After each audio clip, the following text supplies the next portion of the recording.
నమస్తే welcome to Aadab TV. Congress ప్రభుత్వము 42% బీసీలకు రిజర్వేషన్ ఇస్తామని చెప్పేసి కామారెడ్డి డిక్లరేషన్లో అయితే చెప్పడం జరిగింది. సో దాని ద్వారా ఒక అసెంబ్లీలో చర్చించిన తర్వాత అయితే ఒక జీవో తీసుకొచ్చి చట్టం కూడా చేసి గవర్నర్ దగ్గర పంపితే గవర్నరు పెండింగ్లో పెట్టడం జరిగింది. సో ఇటు బీసీ సంఘాలు కావచ్చు, స్టే ఎన్నికలకు సంబంధించి రిజర్వేషన్ ఇచ్చిన తర్వాతనే ముందుకెళ్ళాలని చెప్పేసి బీసీ సంఘాలు చెప్తా ఉన్నాయి. ఇప్పుడు 18వ తారీఖు రోజు బంద్కు కూడా పిలిపించడం జరిగింది పెద్ద ఎత్తున. సో ఇటు స్టే ఇవ్వడానికి కారణాలు ఏంది, అసలు ప్రభుత్వం దగ్గర ఎటువంటి ప్రతిపాదనలు ఉన్నాయి, ముందుకు ఎలా వెళ్తే ఈ సక్సెస్ అయ్యే అవకాశం ఉన్నది, సుప్రీంకోర్టు గైడ్లైన్స్ ఏమున్నాయి, గతంలో కేసులు ఎలా ఉన్నాయి, గతంలో కేసులు ఏం చెప్తా ఉన్నాయి, వీటన్నిటి మీద డిస్కస్ చేద్దాం. బీసీ రిజర్వేషన్ల గురించి ఈ ఇంటర్వ్యూలో మనతో పాటు హైకోర్టు అడ్వకేట్ సత్యనారాయణ ఉన్నారు. సార్ నమస్తే. నమస్తే అండి. సార్ చెప్పండి, అసలు ఇప్పుడు బీసీ రిజర్వేషన్ అంశము ఒక సామాజిక అంశంగా మారిపోయింది. అవును. ఇప్పుడు దేశవ్యాప్తంగా కూడా చర్చ జరుగుతూ ఉన్నది బీసీల గురించి. సో 56% ఉన్న బీసీలకు 50% రిజర్వేషన్ కల్పించాలి, 42% కూడా కల్పించాలని కూడా చెప్తా ఉన్నాను. సో అసలు స్టే ఇవ్వడానికి ఫస్ట్ కారణాలు ఏంది? రాజ్యాంగంలో ఎస్సీ ఎస్టీలకు రాజ్యాంగ భద్రత ఉన్నది, వారి హక్కులకు. మరి అదేవిధంగా విద్య ఉద్యోగంలో, అదేవిధంగా రాజకీయ వాటా మీద కూడా వారికి రాజ్యాంగంలో రక్షణ ఉన్నది. మనం బీసీల విషయానికి వస్తే ఎక్కడ కూడా వారికి రాజ్యాంగ రక్షణ లేకుండా ఉన్నది. దాంట్లో భాగంగానే మరి ఉమ్మడి ఆంధ్రప్రదేశ్లో అయితే మరి యావత్ భారతదేశంలో కూడా మొదటి నుంచి కూడా ఎప్పుడైతే బీసీల రిజర్వేషన్ పెంపుదలకు ముందుకు వస్తూ ఉంటాయి ప్రభుత్వాలు, అప్పుడు ఖచ్చితంగా కొన్ని వర్గాలు వాటికి వ్యతిరేకంగా కోర్టును ఆశ్రయించడం, ఆ రాజ్యాంగంలో ఉన్న లోపాల వలన, లొసుగుల వలన బీసీలకు ఇప్పటివరకు కూడా వారి దామాషా ప్రకారంగా రిజర్వేషన్లు అందలేకపోతూ ఉన్నాయి. మీరు ఒకసారి గమనించినట్టయితే ఇంద్రసాని కేసులో సుప్రీంకోర్టు 50% లిమిట్ దాటొద్దనేది ఉన్నది. ఆ రోజున దేశ జనాభా 40 కోట్లు ఉంటే ఈరోజు 140 కోట్లకు వచ్చింది. దాదాపు 3% పెరిగింది. 3 టైమ్స్ పెరిగింది. అంటే ఆ రోజుకు ఈరోజు అదే జడ్జిమెంట్, ఈరోజు అంటే అదే రిజర్వేషన్లు అనేది కాకుండా ఈరోజు ఉన్నటువంటి పరిస్థితుల దృష్ట్యా దామాషా ప్రకారంగా ఎవరికి హక్కులు వారికి, ఎవరి వాటాలు వారికి అన్ని విధాలుగా రాజ్యాధికారం అనేది, రాజకీయ రిజర్వేషన్లు అనేది కల్పించాలనేది రాష్ట్రాలు ఆలోచనలో ఉన్నాయి. ముఖ్యంగా మనం గమనించినట్లయితే ఇదే సుప్రీంకోర్టు ఇంద్రసాని కేసులో 50% సీలింగ్ ఏ విధంగా అయితే ఇచ్చిందో, అంటే విద్య ఉద్యోగాలు తప్ప మరి ఆర్థికపరమైన రిజర్వేషన్లు, ఆర్థికపరమైన అంశాలతో కూడిన రిజర్వేషన్లు ఇవ్వకూడదు అనేది దాంట్లో ఉన్న ప్రధానమైన జడ్జిమెంట్. మరి అదే ఈడబ్ల్యూఎస్ విషయానికి వస్తే సుప్రీంకోర్టు కొన్ని ప్రత్యేకమైన పరిస్థితుల దృష్ట్యా ఆర్థిక పరంగా వెనుకబడ్డ వారికి కూడా మరి రిజర్వేషన్లు ఇవ్వచ్చు అనేది అదే సుప్రీంకోర్టు తీర్పు ఇవ్వడం జరిగింది. అంటే మారుతున్న కాలానుగుణంగా సుప్రీంకోర్టు వారి జడ్జిమెంట్స్లో కూడా మార్పులు తెస్తూ ఉన్న క్రమంలో ఇంకా కొన్ని చట్టాల పరంగా రాష్ట్రాలకు కూడా మరి రిజర్వేషన్ పెంచుకునే వెసులుబాటు ఉంది. మనం ముఖ్యంగా ఇప్పుడు మన 42 రిజర్వేషన్ను ఒకసారి మనం గమనించినట్టయితే, ఏదైతే కామారెడ్డి డిక్లరేషన్ ప్రకారంగా రాష్ట్ర ప్రభుత్వం 42 రిజర్వేషన్ పెంచి ఏది మన విద్యా ఉద్యోగాలకేమో బిల్లు నెంబర్ 3 బిల్ మీద, మరి నెంబర్ 4 బిల్లు పంచాయతీ రాజ్ ఇది మన రిజర్వేషన్ పెంపుదల మీద ఇవ్వడం జరిగింది. ఆ రెండు కూడా మరి గవర్నర్ పంపితే గవర్నర్ గారు సెంట్రల్కి పంపినారు. వాళ్ళకి చిత్తశుద్ధి లేక వాళ్ళు ఇవ్వకూడదనే ఆలోచన మరి ఏందనేది 2-3 సార్లు కూడా వారు కొర్రీలు పెడితే కూడా ఆ కొర్రీలకు సమాధానాలు చెప్పడం, రిప్లై చేయడం రాష్ట్ర ప్రభుత్వం చేసింది. అది అలాగే ఇప్పటికీ పెండింగ్ పెట్టుకున్నది. అదే మరి తెలంగాణ హైకోర్టు సర్పంచ్ ఎలక్షన్లు, పంచాయతీరాజ్ ఎలక్షన్లు, స్థానిక సంస్థల ఎలక్షన్లు జరిగి 2 సంవత్సరాలు గడుస్తూ ఉన్న క్రమంలో మీరు తప్పకుండా ఎలక్షన్లు పెట్టాలని ఒక డెడ్ లైన్ పెట్టారు.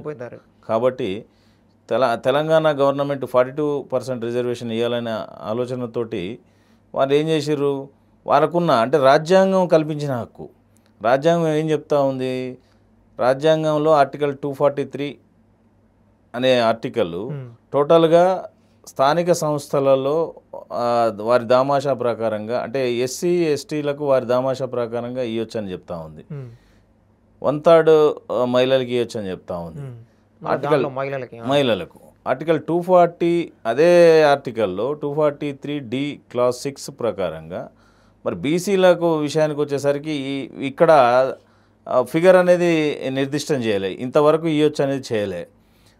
అంటే మాత్రమే ఉన్నది శాస్త్రబద్ధంగా పెంచుకోవచ్చు అని ఉన్నది. వెనుకబడ్డ కులాలకు కూడా పెంచుకోవచ్చు అని ఉన్నది, కానీ ఇంత అంత అనేది లెక్కల ప్రకారం ఉంటాయి, లెక్కల ఇంత అంత అనేది ఏమీ ఇవ్వలేదు. దాన్ని బేస్ చేసుకొని ఇప్పుడు కృష్ణారావు కేసు అయితేమి, గవలి కేసు అయితేమి, సుప్రీంకోర్టు త్రిబుల్ టెస్ట్ అనేది రూల్స్ ఇచ్చింది.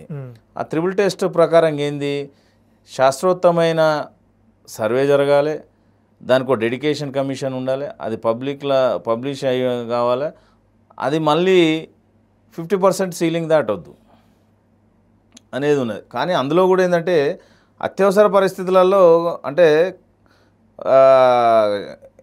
శాస్త్రోత్తమైన సర్వే జరిగిన అన్నీ ఉన్నప్పుడు కొన్ని అత్యవసర పరిస్థితులలో కొన్ని నిర్దిష్టమైన ప్రమాణాల మీద మనం రిజర్వేషన్ పెంచుకోవచ్చు అనేది కూడా ఉన్నది.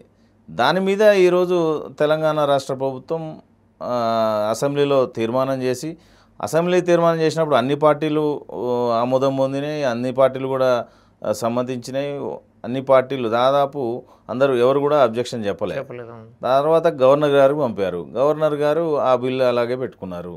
దాంతో రాష్ట్ర ప్రభుత్వం ఆర్డినెన్స్ ద్వారా జీవోని ఇచ్చింది. జీవో మీద ఛాలెంజ్ చేస్తూ కొన్ని వర్గాలు హైకోర్టును ఆశ్రయించడం జరిగింది. హైకోర్టు కూడా ఏంటంటే మీరు మీరు చేసిన సర్వే కానీ మీరు శాస్త్రోత్తంగా లేదనే ఒక పాయింట్ మీద, అదేవిధంగా మీ సీలింగ్ ఏదైతే ఉందో 50%, సుప్రీంకోర్టు ఇచ్చిన జడ్జిమెంట్స్ ఆధారంగా మేము 50% సీలింగ్ మీరు దాటుతున్నది కాబట్టి దీన్ని తాత్కాలికంగా నిలిపివేస్తున్నాం మీరు ఇచ్చిన జీవో అని చెప్పింది, కానీ ఎక్కడ కూడా కొట్టివేసినట్టుగా లేదు. కాకపోతే ఏంటంటే ఆ జీవో తాత్కాలికంగా నిలుపుదలతో పాటు ఎలక్షన్స్ కూడా రాష్ట్ర ప్రభుత్వం పాత పద్ధతిలో పోవచ్చు అనేది ఒక డైరెక్షన్ ఇచ్చింది. దాని మీద ఈరోజు తెలంగాణ గవర్నమెంటు సుప్రీంకోర్టును ఆశ్రయిస్తూ ఉంది. స్పెషల్ లీవ్ పిటిషన్ వేసి సుప్రీంకోర్టు ఒక నిర్ణయం ప్రకారంగా భవిష్యత్తులో మరి 42% మీద ఇప్పుడు ఉంటుందా, మరి ఎలక్షన్కు ప్రభుత్వం పోతుంది అనేది మనం చూడాల్సిన అంశం. అయితే ప్రభుత్వానికి ఎంతవరకు వెసులుబాటు ఉన్నది? ప్రభుత్వము ఇప్పుడు వారి ప్రయత్నంలో భాగంగా వారు సుప్రీంకోర్టును ఆశ్రయించడం జరిగింది. మరి అది సుప్రీంకోర్టు యొక్క జడ్జిమెంట్స్ అన్నీ కూడా మరి వాళ్ళు కూడా తీక్షణంగా పరీక్షించి దాని మీద ఓ నిర్ణయం, అంటే సాధ్యంత వరకు మనకు అంటే బీసీల రిజర్వేషన్కు రాజ్యాంగబద్ధమైన రక్షణ లేనంత వరకు ఇలాంటి ఇబ్బందులు ఉండనే ఉంటాయి. కాబట్టి నేననేది ఏంటంటే తప్పకుండా ఖచ్చితంగా దీన్ని పార్లమెంట్లో ఆమోదం తెలపాలా. ఆమోదం తెలిపిన తర్వాత చట్టాన్ని షెడ్యూల్ 9లో ఉంచితే కానీ ఈ చట్టానికి రక్షణ ఉండదు. కాబట్టి రాజ్యాంగబద్ధమైన రక్షణ కావాలి. రాజ్యాంగబద్ధమైన రక్షణ కావాలంటే కేంద్ర ప్రభుత్వము ఏదైతే ఉన్నదో వారు మరి పార్లమెంట్లో దీన్ని ప్రవేశపెట్టి దాన్ని ఆమోదించినప్పుడే ఒక చట్టంగా దాని అమలు అవుతుంది. అయితే పార్లమెంట్లో చట్టం చేయాలంటే కూడా ఒక ప్రాసెస్ ఉంటుంది, మళ్ళీ అదన్నీ ఫాలో అవ్వాలంటే సాధ్యాల అవకాశం ఉంటుంది. అంటే ఇక్కడ చట్టము ఇప్పుడు బిల్లు రాష్ట్ర ప్రభుత్వము గవర్నర్కి పంపితే గవర్నర్ గారు సెంట్రల్కు హోంకు పంపుతారు. హోమ్ మినిస్టర్ గారు ఏంటంటే ఆ ప్రతిపాదన ఆ చట్టాన్ని ఆ బిల్లును ఉభయ సభలలో ప్రవేశపెడతారు. తదనంతరం దాన్ని ఆమోదించిన తదనంతరం దాన్ని చట్టంగా రూపాంతరం చెందుతుంది. దాన్ని షెడ్యూల్ 9లో పెట్టాలి. షెడ్యూల్ 9లో పెట్టకపోతే ఏమవుతుందంటే ఇట్లాగే మళ్ళీ కేసులు వేస్తారు. వేసినప్పుడు ఈ ఇంద్రసహాని కేసును ఆధారంగా తీసుకొని 50% సీలింగ్ దాటిపోయిందని చెప్పి మళ్ళీ దాన్ని కొట్టివేసే అవకాశాలు ఉంటాయి. అందుకనే గతంలో తమిళనాడు గవర్నమెంట్ జయలలిత గారి గవర్నమెంటు 69% రిజర్వేషన్ కొనసాగుతూ ఉంది ఈరోజు కూడా తమిళనాడులో. అంటే వారు ఆ షెడ్యూల్ 9లో వారి చట్టం ఉంది కాబట్టి వాళ్ళు ఇప్పటికి కూడా రక్షణ పొందుతూ ఉన్నారు. ఇంకా రాజ్యాంగపరంగా రక్షణ పొందుతూ ఉన్నారు.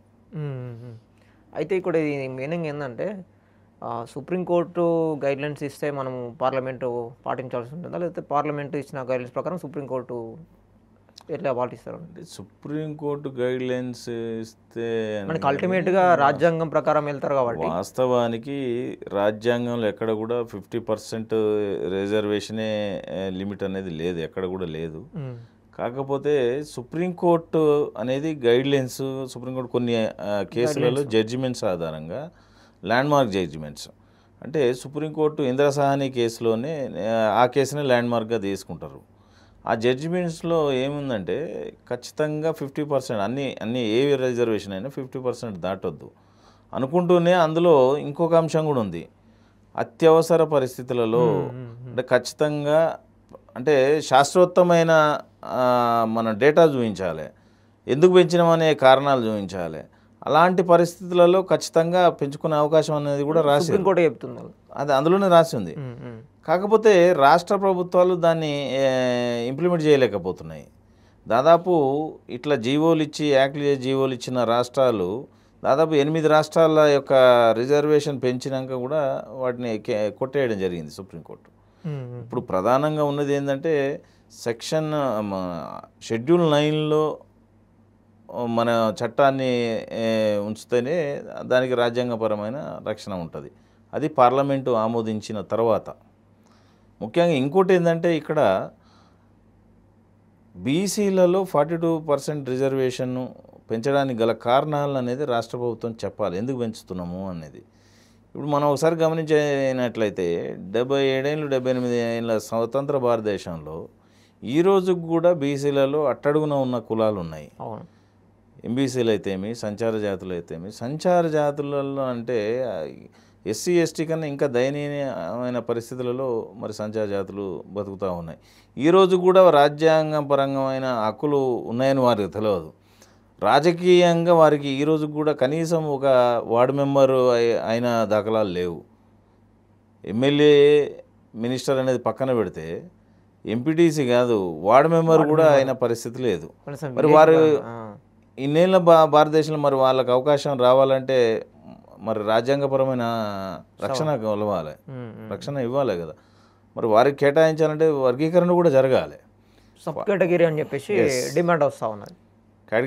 సబ్ కేటగిరేషన్ జరిగినప్పుడే అన్ని వర్గాలకు, అంటే రాజ్యాంగం ఏం చెప్తుంది, సామాజిక న్యాయం సమానత్వం చెప్తున్న క్రమంలో ఖచ్చితంగా సబ్ కేటగిరేషన్ అంటే విద్యా ఉద్యోగాలలో సబ్ కేటగిరేషన్ ఏ విధంగా అయితే ఉన్నదో అదేవిధంగా పంచాయతీరాజు అయితే రాజకీయమైన కేటగిరేషన్ కూడా కావాలి.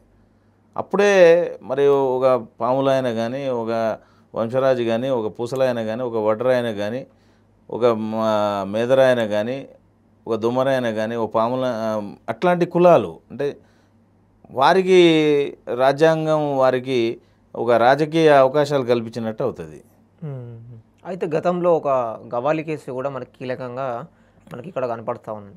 అసలు ఆ కేసు సంబంధించి వివరాలు ఏంటి? అసలు అంటే త్రిబుల్ టెస్ట్ అంటే మహారాష్ట్రలో కూడా ఎలక్షన్స్ జరిగినాయి.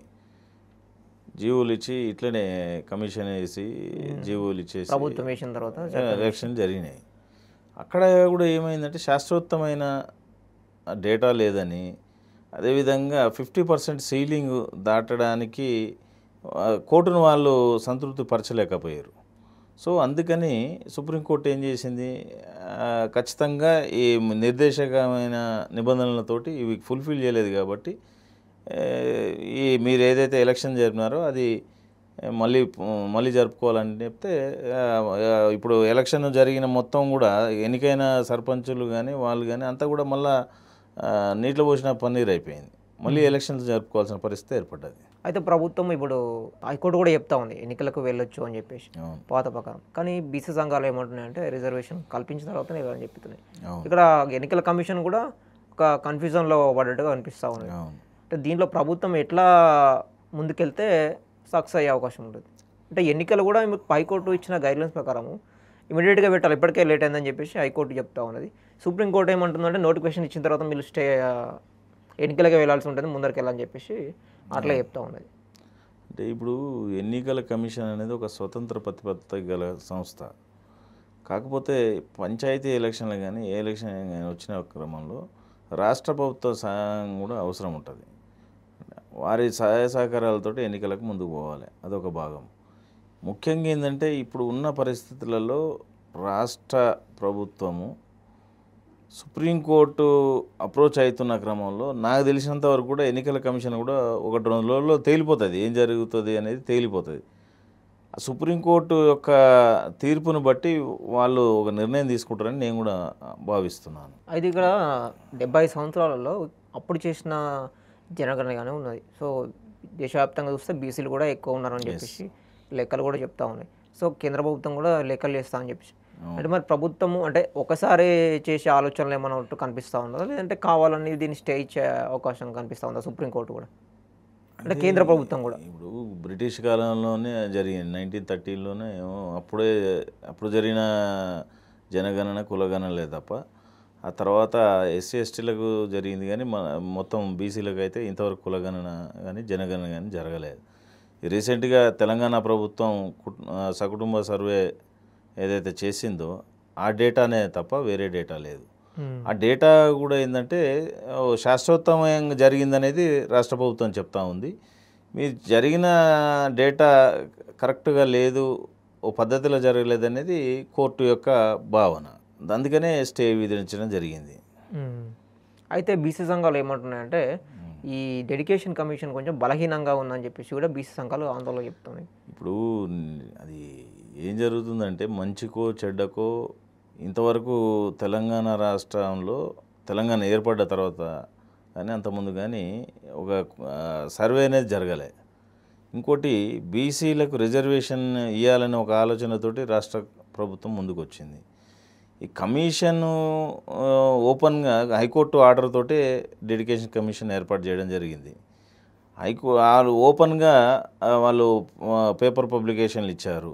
అబ్జెక్షన్స్ ఉన్నా మీ రిప్రజెంటేషన్ అయినా బహిరంగంగా మాకు ఇవ్వచ్చు అని చెప్పి వాళ్ళు నోటిఫికేషన్స్ ఇచ్చారు. సో ఐ థింక్ నాకున్న పరిజ్ఞానంలో అంత క్లియర్గానే ఉంది. కాకపోతే ఏంటంటే వారి వాదన వారిది, ఎవరి వాదన వారిది. కాంగ్రెస్ ప్రభుత్వం కూడా ఏమంటుంది, ఎన్నికలు రిజర్వేషన్ ఇచ్చాకే ఎన్నికలు పోతామని అంటుంది. అది చూడాలి. ఇప్పుడు ఉన్న చిత్తశుద్ధితోనే ఉన్నట్టు కాంగ్రెస్ ప్రభుత్వం చెప్తా ఉంది. అదే ఇప్పుడు వాళ్ళు చిత్తశుద్ధితో ఉన్నామని వాళ్ళు అంటున్నారు, మోసపూరితంగా చేస్తుందని ప్రతిపక్షాలు అంటున్నాయి. నిజానికి ఏంటంటే కొంతలో కొంత వర్కౌట్ చేసిందనేది మా భావన. రాష్ట్ర ప్రభుత్వం చిత్తశుద్ధితోటి ఉందా అనేది దానికి నిదర్శనమే కదా ఇదంతా. ఇప్పుడు సర్వే చేయడం కానీ డెడికేషన్ కమిషన్ వేయడమే కానీ ఇవన్నీ కూడా అంటే నాకు తెలిసినంత వరకు దాదాపు 1,00,000 వాలంటీర్లతోటి సర్వే చేయించారు. అంటే ఆల్మోస్ట్ 97.9 వరకు అంటే 97% జనాభా పాల్గొన్నారనేది అంచనా. సో అంత పెద్ద నిష్పత్తిలో పాల్గొన్నప్పుడు డేటా అనేది క్లియర్ కట్గా సర్వే జరిగినట్టే కదా. సో మన నెక్స్ట్ అక్కడ సుప్రీంకోర్టు దగ్గరికి ప్రభుత్వం వెళ్తే ఇప్పుడు వాదనలు ఉన్నాయి కాబట్టి అదే సుప్రీంకోర్టులో స్పెషల్ పిటిషన్ వేస్తానికి రాష్ట్ర ప్రభుత్వం అప్రోచ్ అయ్యింది. ఆల్రెడీ అక్కడ సీనియర్ కౌన్సిల్గా మన అభిషేక్ సింఘి గారు ఉన్నారు. వారు సుదీర్ఘ అనుభవం, రాజ్యాంగం పట్ల సుదీర్ఘ అనుభవం ఉన్న అడ్వకేటు, సీనియర్ అడ్వకేటు. అదేవిధంగా మన తెలంగాణ కూడా రాజ్యసభ ఎంపీగా వారు ఉన్నారు. వారి వాదనలతోటి మరి సుప్రీంకోర్టు ఏకీభవిస్తే ఇదొక చారిత్రాత్మకమైన జడ్జిమెంట్ అవుతుంది. లేదు అనంటే మరొకసారి బీసీలకు కొంత అన్యాయం జరిగినట్టుగానే మనం భావించవచ్చు. సో సుప్రీంకోర్టులో కూడా అదే సుప్రీంకోర్టు చెప్పిన గతంలో చూసిన కేసులు కూడా ఏ కేసులో అయినా కూడా 50% దాటద్దని కూడా ఉన్నది. అవును అవును. సో మరి వీటన్నిటిని బేస్ చేసుకొని చూస్తే అసలు ఎంత శాతం వరకు సాధ్యమయ్యే అవకాశం ఉన్నది? అంటే అదే నేను చెప్పేది ఏంటంటే ఇప్పుడు 50% దాటొద్దని సుప్రీంకోర్టు గైడ్ లైన్స్ ఉన్నాయి, సుప్రీంకోర్టు జడ్జిమెంట్స్ ఉన్నాయి. కొన్ని కేసులలో ఎక్స్ట్రాడినరీ సర్కమ్స్టాన్సెస్లో అంటే అసాధారణ పరిస్థితులలో మీరు దీన్ని పెంచుకోవచ్చు అనేది కూడా ఉన్నది. అదే సుప్రీంకోర్టు చెప్పింది. దానికి నిదర్శనమే ఈడబ్ల్యూఎస్లో 10%. ఇప్పుడు 50+10 60% రిజర్వేషన్ కల్పిస్తూ ఉంది అదే సుప్రీంకోర్టు. ఇప్పుడు ఆ లిమిట్ లేనట్టే కదా. ఇప్పుడు వన్స్ ఒకసారి 50+10 60% రిజర్వేషను ఇస్తున్నప్పుడు ఇక 50% సీలింగ్ లేనట్టే అది. కాబట్టి సుప్రీంకోర్టు కూడా ఆలోచిస్తుంది అనేది నా ఆలోచన, నా భావన. ఓకే. అయితే ఇప్పుడు రాజ్యాంగ రక్షణ కావాలంటే షెడ్యూల్ 9లో పెట్టాలన్నారు. రాజ్యాంగ రక్షణ సవరణ చేయాల్సిందేనా? సవరణ చేస్తే రాజ్యాంగ దానికి సవరణ చేయాలి. ఆమోదం వచ్చే అవకాశం ఎక్కువ ఉంటుంది. రాజ్యాంగ సవరణ చేయాలి, షెడ్యూల్ 9లో పెట్టాలి. చేసిన తర్వాత చట్టం అయిన తర్వాత షెడ్యూల్ 9లో పెట్టాలి. షెడ్యూల్ 9లో పెడితేనే ఈ చట్టానికి రక్షణ, రాజ్యాంగపరమైన రక్షణ. సో మరి ఇది గతంలో ఇచ్చిన రిజర్వేషన్ ప్రకారం కొన్ని నడుస్తూ ఉన్నాయి కాబట్టి ఇప్పుడు పెంచితే ఒకవేళ నేషనల్ వేరే రాష్ట్రాలు కూడా అవరికి అవకాశం ఉంటుంది కాబట్టి ప్రభుత్వం, కేంద్ర ప్రభుత్వం కావచ్చు, ఇటు సుప్రీంకోర్టు కావచ్చు, రాజ్యాంగం పరంగా కావచ్చు, అట్లా ఎట్లా ఉంటుంది మరి? అంటే సుప్రీంకోర్టు రిజర్వేషన్లు పెంచొద్దని అనదు, పెంచమని అనదు. సుప్రీంకోర్టు అనేది రాజ్యాంగ పరిరక్షణ కోసం ఏర్పడ్డటువంటి ప్రత్యేకమైన విభాగం. అది భారతదేశంలో 4 అదొక విభాగం, మూల స్తంభాలలో. ఇప్పుడు ఏదున్నా శాసనాలు చేసేది మన ఇది లోక్సభలు, రాజ్యసభలు, రాష్ట్రానికి వస్తే శాసనసభలు, అంటే చట్టాలు చేసేది. సభలు ఇవన్నీ చట్టం రాష్ట్రం పరిధిలో అయితే రాష్ట్రాలు చేస్తాయి, కేంద్ర పరిధిలో అయితే సెంట్రల్ గవర్నమెంట్ చేస్తుంది. ఆ చేసిన చట్టాలు మరి వాటిలో రాజ్యాంగబద్ధంగా చేయడం జరిగిందా, ఎంతవరకు జెన్యూనిటీ ఉందనేది చూసేదే జ్యుడిషియరీ, న్యాయస్థానాలు. కాబట్టి వాటిని రాజ్యాంగాన్ని పరిరక్షణ కోసం ఏర్పాటు చేయబడిందే జ్యుడిషియరీ. సో వారు వద్దని చెప్పరు, చేసుకోండి అని చెప్పదు. ఏం చేసినా వీళ్ళు అంటే ఇప్పుడు రాష్ట్రాలుగా కూడా ఏంటంటే రాష్ట్ర ప్రభుత్వాలు కూడా ప్రజలకు ఎప్పటికప్పుడు ఏమో మారుతున్న కాలానుగుణంగా వారి ప్రజలకు అవసరాల దృష్ట్యా చట్టాలు కూడా మారుతుంటాయి. మరి చేస్తుండాలి, చట్టాలు కూడా చేస్తుండాలి, వారికి న్యాయం చేసే పరిధిలో పోవాలి. ఆ విధంగా పోతేనే ఎప్పుడు అదే జడ్జిమెంట్. ఇప్పుడు 30 ఏళ్ళ కిందది ఇప్పుడు అలాగే ఉండాలంటే కుదరదు కదా. మారాలి, నేషనల్ ఇష్యూ కావాలి. ప్రతి భారతదేశంలో పుట్టిన ప్రతి ఒక్క అట్టడుగున ఉన్న ప్రతి ఒక్క బిడ్డకు న్యాయం జరగాలి. అట్టడుగున ఉన్న ప్రతి ఒక్క బిడ్డకు కూడా రాజకీయపరమైన అవకాశం రావాలి. ఎందుకు రాకూడదు, ఎందుకు కాకూడదు, కావాలి. సో చాలామంది మనం గతంలో కూడా వచ్చాం, రాజ్యాంగం గురించి కూడా రాజ్యాంగంలో కూడా సవరణలు చేయాల్సిన అవసరం ఉంది, చాలా తప్పు, అంటే సవరణలు కూడా సరిపోతలేవు అని చెప్పేసి ఇప్పటికున్న కాలానుగుణం కూడా చేయాలని చెప్పి ఎంతవరకు రాజ్యాంగాన్ని సరి చేసుకుంటే మనకు ఇప్పుడున్న కాలానికి పనికొస్తుంది అని చెప్పేసి చాలామంది చెప్తా ఉన్నారు. ఎంతవరకు పనికొస్తుంది? అదే ఇప్పుడు నేననేది అదే. ఇప్పటికీ మనకు గత 79 సంవత్సరాలు 50 సంవత్సరాల పై చిలుకు రాజ్యాంగం ఏర్పడ్డది. అంటే ఆల్మోస్ట్ 1915లో రాజ్యాంగం అమల్లోకి వచ్చినప్పటి నుంచి అప్పటి నుంచి కూడా ఈ రోజు వరకు ఎన్నో సవరణలు జరిగినాయి మారుతున్న కాలాన్ని దృష్ట్యా. మరి ఇప్పుడు దీన్ని కూడా చేయొచ్చు, తప్పే ఉంది. ఇప్పుడు ఈడబ్ల్యూఎస్ విషయంలో మీరు రాజ్యాంగ సవరణ చేసే మీరు రిజర్వేషన్ కల్పించినప్పుడు మరి బీసీలకు ఎందుకు కల్పించారు? బీసీల మీద నిజంగా కూడా కేంద్ర ప్రభుత్వానికి చిత్తశుద్ధి ఉంటే, నిజంగా కూడా కేంద్ర ప్రభుత్వానికి బీసీలకు న్యాయం చేయాలని ఉంటే తప్పకుండా రాజ్యాంగ సవరణ చేయాలా. అంతవరకు అవసరం లేదు. ఇప్పుడు అదే రాజ్యాంగ సవరణ చేస్తే భారతదేశం అంతా దాని యొక్క ఇంపాక్ట్ ఉంటుంది, భారతదేశం అంతా అమలు అవుతుంది. కానీ తెలంగాణకు వచ్చేసరికి తెలంగాణ శాసనసభ ఏదైతే బిల్ పాస్ చేసిందో దాన్ని కూడా మీరు మరి ప్రవేశపెట్టాల్సిన బాధ్యత, పార్లమెంట్లో ప్రవేశపెట్టాల్సిన బాధ్యత మీకున్నది. దాన్ని విస్మరించి దాన్ని కావాలని పక్క పెడతా ఉన్నారు. దీంట్లోనే మనకు కనబడుతుంది వారి యొక్క చిత్తశుద్ధి కానీ వారి యొక్క కమిట్మెంట్ కానీ. అది ఇక్కడ మనకి స్థానిక సంస్థల ఎన్నికలు కాబట్టి ఇది రిజర్వేషన్ సంబంధించి ఇక్కడ సుప్రీంకోర్టు కూడా పంచాయతీరాజ్ చట్టాన్ని పరిగణలోకి తీసుకుంటుందా, లేకపోతే ఓన్లీ గైడ్లైన్స్, సుప్రీంకోర్టు గైడ్లైన్స్ ఇటు రాజ్యాంగాన్ని పరిగణలోకి తీసుకుంటుంది? అంటే ఇప్పుడు అన్నీ చూస్తుంది సుప్రీంకోర్టు, అన్ని. ఇప్పుడు ఒక అంశం మీద సుప్రీంకోర్టు ఏంటంటే ఒక్కటే పంచాయతీరాజ్ యాక్ట్ ఒకటేది కాదు, రాజ్యాంగం అల్టిమేట్గా రాజ్యాంగానికి ఇబ్బంది కలగకుండా ఉండే ఏ అంశాన్నైనా సుప్రీంకోర్టు స్వాగతిస్తారు, సుప్రీంకోర్టు యాక్సెప్ట్ చేస్తుంది. కానీ రాజ్యాంగం పరమైన కానివి కానీ అందులో ఇబ్బందులు ఉన్న అంశాలు కానీ తప్పకుండా దాన్ని తిరస్కరిస్తుంది. కాబట్టి దాన్ని మనం కోర్టును ఏదైనా శాసనం కావాలా, శాసనం అయినప్పుడే దాన్ని యాక్సెప్ట్ చేస్తారు.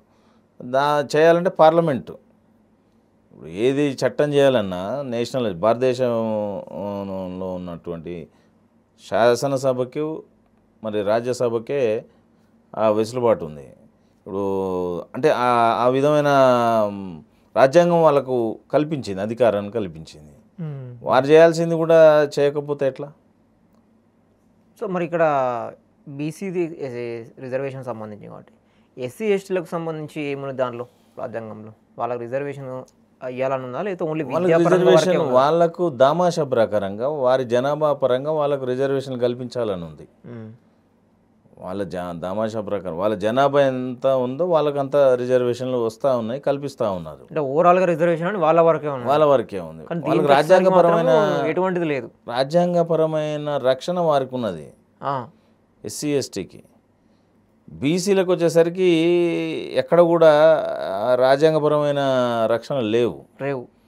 అందుకే కదా ఇప్పుడు ఎప్పుడు బీసీలకు ఏ రాష్ట్రం పెంచాలనుకున్నా కొన్ని వర్గాలు ఈ రాజ్యాంగంలో ఉన్న లోపాలతో అనను కానీ లొసుగులతోటి వాళ్ళు దాన్ని కోర్టులను ఆశ్రయించడం జరుగుతూ ఉంది. ఆ కోర్టులు రాజ్యాంగంలో లేదు కాబట్టి, లిమిట్ ఉంది కాబట్టి మీకు పెంచడానికి లేదని చెప్పి కొట్టేయడం జరుగుతూ ఉంది. అందుకనే ప్రధానంగా అందుకనే రాజ్యాంగ సవరణ జరగాలి. షెడ్యూల్ 9లో ఏమన్నా షెడ్యూల్ 9లో చట్టాలను మనం ఉంచితేనే రక్షణ ఉంటుంది. అందుకే గతంలో కూడా ప్రభుత్వాలు రాజ్యాంగ సవరణ కోసం అన్నప్పుడు అంటే ఇప్పుడు ఎప్పుడు సాధ్యమవుతుంది ఇదంతా అంటే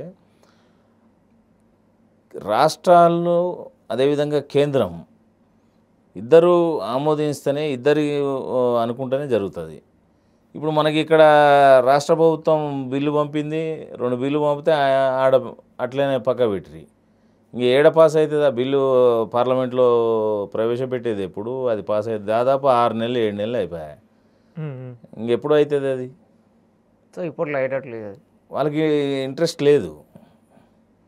వాళ్ళకు బీసీలకు న్యాయం చేయాలనేది ఉంటే ఖచ్చితంగా చేస్తాయి. ఓకే, ఎవరు చేస్తేంది మా పార్టీ మీ పార్టీ అనకుండా బీసీలకు న్యాయం చేయాలనే ఆలోచన వాళ్ళకు ఉండాలి. సో మరి ఇది చట్టానికి సంబంధించి కావచ్చు, ఇప్పుడు ఎవరైతే న్యాయవాదులు ఉంటారో ఇప్పుడు వీళ్ళు ప్రభుత్వం తరఫున వీళ్ళు న్యాయవాదులు అవును గట్టిగా కొట్లాడితే తప్పించి వాళ్ళు అక్కడ సుప్రీంకోర్టు న్యాయవాదులు కూడా అంటే వాళ్ళు గతంలో కొన్ని కేసులు డీల్ చేసిన వాళ్ళు ఉన్నారు కదా, సో వాళ్ళని మళ్ళీ తోనే చేపిస్తారా, లేకపోతే కొత్త వాళ్ళు ఉంటారా, వాళ్ళు ఉంటారా? అంటే ఇప్పుడు రాష్ట్ర అంటే సీనియర్ న్యాయవాదులే చేస్తారు. రాజ్యాంగం పట్ల పూర్తిగా నిష్ణాతులైన న్యాయవాదులతోటే రాష్ట్ర ప్రభుత్వం అనేది చేయిస్తుంది, ఆర్గ్యుమెంట్ చేయిస్తుంది. ఇప్పుడు ఎవరిని పెట్టాలి, ఎవరితో చేయించాలనేది అది రాష్ట్రం యొక్క ఇష్టం మీద ఆధారపడి ఉంటుంది. ప్రస్తుతానికి రాష్ట్ర ప్రభుత్వం ఏదైతే అభిషేక్ సింఘ్వి గారిని పెట్టిందో వారు ఇలాంటి కేసులు చాలా చేసినారు. అదొకటి. ఇంకోటి ఏంటంటే ఆయన మోస్ట్ సీనియర్ కౌన్సిల్, వారికి ఉన్న రాజకీయ పరిజ్ఞానం కానీ రాజ్యాంగం మీద చట్టాల మీద ఉన్న విశేషమైన అవగాహన ఉన్నది ఆయనకు. సో మేలు జరుగుతుంది అనేది మనం ఆశిస్తూ ఉన్నాం. ప్రభుత్వం ఏదో పెట్టిందో అభిషేక్ సింగ్ అని, సో గతంలో ఏం కేసులు డీల్ చేశారండి ఆయన? అన్ని టోటల్ కాన్స్టిట్యూషన్ కేసులే అన్నీ చేస్తారు, కానీ స్పెషల్ ఇలాంటి కేసులే కాన్స్టిట్యూషనల్ కేసులు అలాంటివి చేస్తుంటారు. అంటే అక్కడ చర్చలు ఫస్ట్ ఇక్కడ ప్రభుత్వం తరఫున, రాష్ట్ర ప్రభుత్వం తరఫున న్యాయవాదులు, అక్కడ సుప్రీంకోర్టు తరఫున ప్రభుత్వానికి సుప్రీంకోర్టుకు వాదించిన సుప్రీంకోర్టు తరఫున న్యాయవాదులు ఉండరు. సో ఇప్పుడు ఏమవుతుందంటే రాష్ట్రం ఒక పిటిషన్ వేసింది. ఇప్పుడు ఇక్కడ ఎవరు మాధవరెడ్డి అనే వ్యక్తి పిటిషన్ వేశాడు, నోటీసులు రాష్ట్ర ప్రభుత్వాలకు వచ్చినాయి. రాష్ట్ర ప్రభుత్వం తరఫున వాళ్ళ వాదనలు వాళ్ళు వినిపిస్తారు. పిటిషనర్ అంటే ఎవరైతే కేసు వేసినారో వారి లాయరు ఆయన వాదనలు వినిపిస్తాడు. ఇప్పుడు అదే ఇక్కడ మనకు అంటే రాష్ట్ర ప్రభుత్వానికి అనుకూలంగా తీర్పు రాలేదు కాబట్టి స్టే వచ్చింది కాబట్టి స్టేని ఎత్తివేయాలని చెప్పి సుప్రీంకోర్టుకు రాష్ట్ర ప్రభుత్వం పోయింది, అప్పీల్ పోయింది. పోయిన క్రమంలో ఏంటంటే మా రాష్ట్ర ప్రభుత్వం తరపున రాష్ట్ర ప్రభుత్వం వారి వాదనలు గట్టిగా వినిపించడం జరుగుతుంది. ఆ వినిపించే క్రమంలో వీళ్ళు ఎవరైతే ఇప్పుడు ఇక్కడ కేసు వేసినారో వారు అడ్వకేట్ కూడా వారు వేయొద్దని చెప్పి స్టే ఎత్తేయొద్దని చెప్పి వారి వాదనలు వాళ్ళు వినిపిస్తారు. చివరి నిర్ణయం అనేది సుప్రీంకోర్టు తీసుకుంటుంది. చివరిగా ఏం చెప్తారు ఇప్పుడు రిజర్వేషన్? అదే నేను అనేది, ఇప్పుడు మనకు ఈ సుప్రీంకోర్టుకు రాష్ట్ర ప్రభుత్వం పోయింది, మనం ఫలితం కూడా ఆశిస్తూ ఉన్నాము. అంటే ఒక మంచి గుడ్ న్యూస్ వస్తుందనేమో అనేది మనం ఆశిస్తూ ఉన్నాం. అంటే స్టే ఎత్తివేస్తే బీసీలకు న్యాయం జరుగుతుందని. ఒకవేళ అది కాని పక్షంలో ఖచ్చితంగా రాష్ట్ర ప్రభుత్వము అదేవిధంగా బీసీ నాయకులు కావచ్చు, బీసీ వర్గాలు కావచ్చు, ఖచ్చితంగా కేంద్రం మీద ఒత్తిడి తెచ్చి అక్కడ పెండింగ్లో ఉన్న బిల్లులను మరి పార్లమెంట్లో ప్రవేశపెట్టి ఆమోదింపజేసుకొని షెడ్యూల్ 9లో పెట్టితేనే కానీ బీసీల యొక్క రిజర్వేషన్లకు రాజ్యాంగపరమైన రక్షణ ఉండదు. ఇప్పుడున్న పరిస్థితులలో పంచాయతీరాజ్ ఎలక్షన్ల వరకే కాదు, ఇక్కడ కావాల్సింది ఏంది? రాజ్యాంగపరమైన రక్షణ, అదేవిధంగా 42% రిజర్వేషన్ అనేది విద్యా ఉద్యోగాలు, అదేవిధంగా మన పంచాయతీరాజ్లలో కూడా కావాలి. పంచాయతీరాజ్ ఎలక్షన్లకే ఇప్పుడు కొట్లాడుతూ ఉన్నారు, పంచాయతీరాజ్కే కాదు. ఏదైతే బిల్లులు ఉన్నాయో కేంద్రం దగ్గర విద్యా ఉద్యోగాలలో కూడా 42% కావాలి.